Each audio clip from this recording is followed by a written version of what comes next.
In this video, I'm actually driving, not parked, but I still want to share what I have to share, which is a talk about the Enlightenment. Now, a lot of people equate the Enlightenment to the rise of atheism, and yes, while that is true, it's not what the Enlightenment was founded on. It started all because, people discovered the New World, and they brought back coffee and tobacco. Now, the thing you have to realize is how corrupt the kings and all the people were at the time, because they believed in something called divine right, which they claimed that, they were empowered because God chose them to, and therefore they should listen to their power over God. And that's where you get a lot of corrupt kings that, are about to be revolted against with the effects of the Enlightenment. But at the time, they were drinking tea, they were drinking wine, they were eating and feasting with a lot of the New World foods. But they didn't like tobacco, and they didn't really like coffee. And so those were left for the poor man, the middle class man as well. And so you get these new drugs in the world that make you think better, because both of them were stimulants. And all of a sudden you have people thinking bigger thoughts because of what just happened with the Reformation.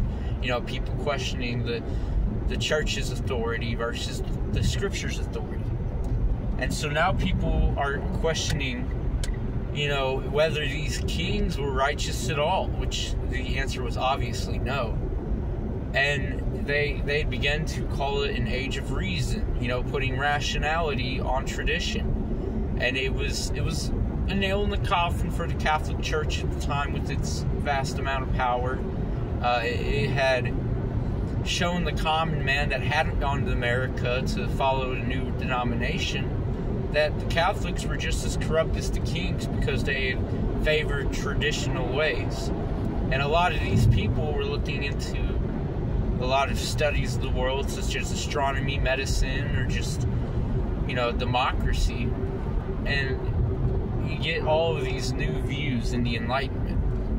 Now, a lot of these Enlightenment people were Christian. In fact, I think John Locke, pretty sure Thomas Hobbes, along with Isaac Newton, were all believers. But they were exploring the idea of God through science, because it is another way to find out how God made things versus a why or a what. And so these people are basically, they get the coffee and the tobacco, they go to these coffee houses, they go discuss with each other big topics like these, philosophies and sciences, and how the government should run. And you begin to have a lot of new printed books based on these views, such as Leviathan, or the Social Contract, things like that. And a lot of people begin to realize that this feudalistic society of serving a king, that way you have protection from his army, it's not as righteous as it's said it was. And so with the Enlightenment bringing reason to about every other area of life, you begin to see the world develop. And there are two things that came out of this that were, one was good and one was bad. One good thing was democracy. We have America founded because a lot of the early founding fathers were, learning from John Locke or Thomas Hobbes and other Enlightenment thinkers of how to run a government, and doing it where the people can run the government freely through elections and, officials to determine some of the laws. It's much better than just having a king rule everything. This wasn't just happening in America. In Britain, you had a civil war, which resulted with the establishment of Parliament, so that the king wouldn't have all the power. In France, you had a bloody Revolutionary War. And it resulted in Napoleon reigning, but after Napoleon's reign, they began to correct a lot of the corrupt ways that the king had operated, including calling the Parliament back. Because they had a Parliament that didn't meet a lot. And when the French Revolution started, it also started with Parliament being called back into place. And the other side of the coin is you have industrialization, because now you have more advanced medicines, manufacturers, and other areas of life, you now have booming economies. So it started in Europe, with things like the Cartus encyclopedia, the very first encyclopedia, giving a book about the general knowledge of many things, including a lot of the industrial machines that would be invented around this time. And so, did the Enlightenment bring good? Yeah, it did. It really did. A lot of people began to put the lens of reason onto tradition and beginning to get a more logical faith, not just a blind faith that trusts in institutions like the corrupt Catholic Church. And so a lot of people really began thinking more rationally and logically and applying that to their faith. And in doing so, they began to grasp these harder to grasp knowledges, like, how God is so unfathomable. Well, we were starting to fathom God a bit more when it came to the Enlightenment. And we still don't fathom him all the way to this day. He's unfathomable. But in our efforts to try, we have learned a lot and we have improved ourselves a lot. Before the Industrial Revolution and the Enlightenment, a lot of people's lives were very at-home based with local manufacturing of clothes and food just for that family. But now we have companies and factories and things that help make supplies for everybody. And it came with its own evils, but it was a change that the world very much needed. And that's partially why Europe has become so rich as it has, not only because of the discovery of all these new resources over in America, but also because they had started thinking more rationally. A lot of the industrial people, the inventors, they would go over to places like Asia and India, and they would see how the societies there, like the Chinese and the Indian people, were much more tame. They were much less quarrelsome. They would be built on like a society that favored the society as a whole over the individual. And so they began to learn a lot from these people, not only how they, manufactured like porcelain and things like that, but also how they thought of a society. And that also, helped go to create democracy. And a lot of people think because of all these events that atheism came to rise. But the truth is, atheism's rise was a little darker.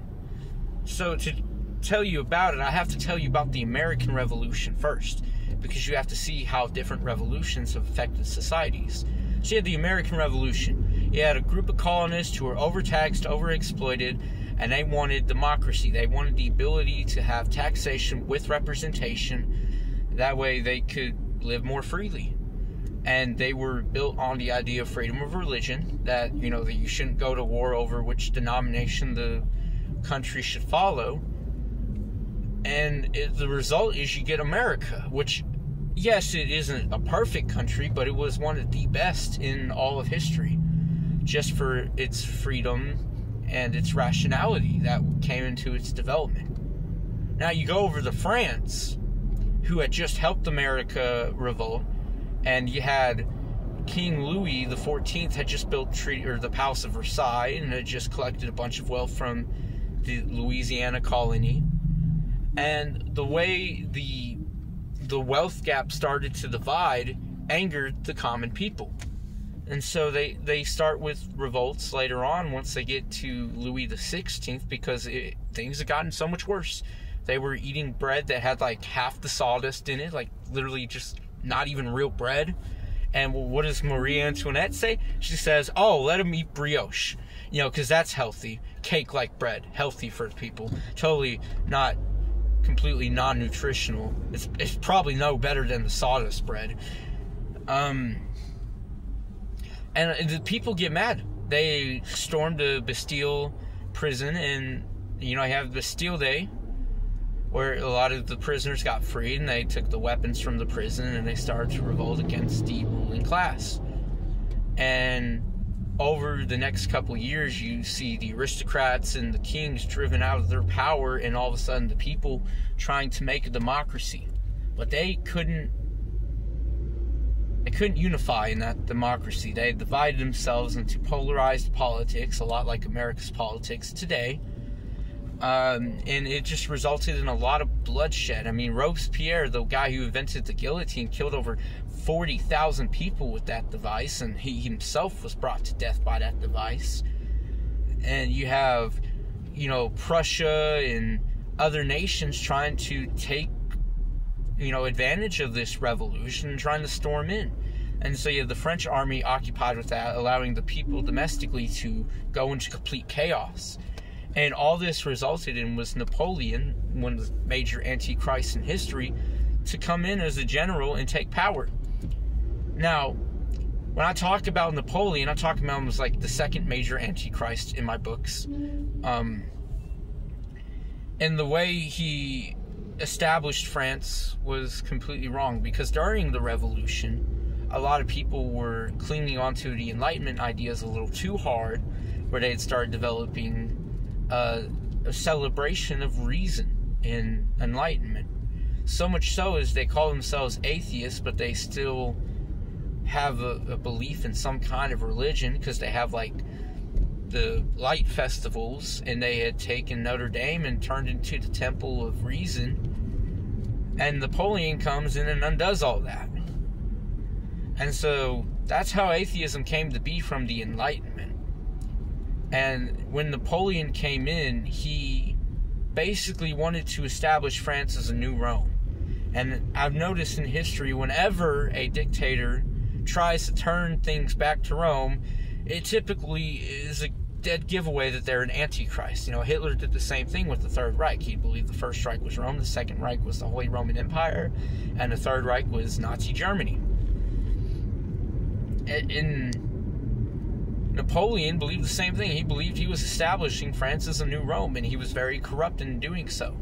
He had basically turned a recently revolted France into a dictatorship, and when they finally, got him driven out to the island where he died, the French people had seen all these atrocities of the revolution and what Napoleon did, and they realized they needed a king and a parliament together, and that their government wouldn't run solely from anarchy or dictatorship.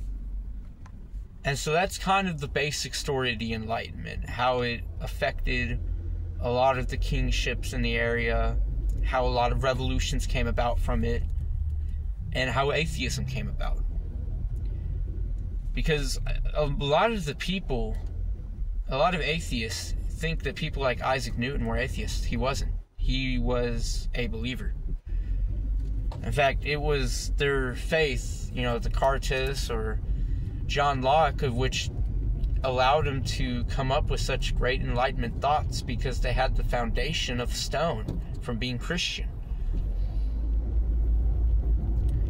And so I make this video as a point to saying we need reason, we need logic into our faith, but it cannot be our faith alone. Obviously, Christ is the way, the truth, the life, and Christ was a very reasonable and logical man. But the early Catholics weren't, nor were a lot of the newly formed denominations out there. And so it was a corrective lens to stop a lot of the corruptions that came from the Reformation. It was sort of a part two to the Reformation, if you will. And so my message is, put some rationality into your life. Think of things logically and reasonably. I've made these several videos, and so far a lot of my points is that it makes sense. It makes logical sense. Think that way, and you will realize that not only do the Gospels prove to be true, not only does Christ prove to be true, but you also begin to see how the story of Revelation does play out. And that in order to have a place like America or some of the modern European countries, we needed rationality. And to fully end the reign of the corrupt Catholic Church, we needed rationality. But rationality is not something to be worshipped. It says, do not make idols of anything on this earth or in heaven. And some of the people made rationality their idol. You cannot do that. But if you do not have rationality at all, then you begin to follow traditions and laws which aren't very true. Like in Jesus' time, for him it was the Pharisees. They had made several laws which made no sense. Like, the not working at all on the Sabbath, even though, like, say, a donkey or something, or an animal gets stuck in a pit. You're supposed to leave them there for the Sabbath? No. You're supposed to get that animal out. See, it doesn't fall under. And it's when we apply rationality that we begin to see the true spirit of the law, if we apply rationality to it. And that's why the Enlightenment was a great thing. And so I ask you, wake up, rise up, look through your culture, your traditions, everything you stood on your entire life, and look at it through the light of reason. Does it really stand logically? It's because of reason that we have things like the scientific method, which can irrefutably prove things in the earth. And we can take that same reason and apply it to the scriptures. And what you come to find is that the way of faith that Jesus led was a very reasonable faith. And a lot of the people who started following that faith and eventually got corrupted with pagan ways, like the early Catholic Church, began to realize that they didn't apply that same reason that Jesus or the people in the Enlightenment did. So if you had ears to hear, great for you. Please take this message to heart and realize that we need to think rationally. So have a great day. Continue being the hands and feet of Jesus. God bless you.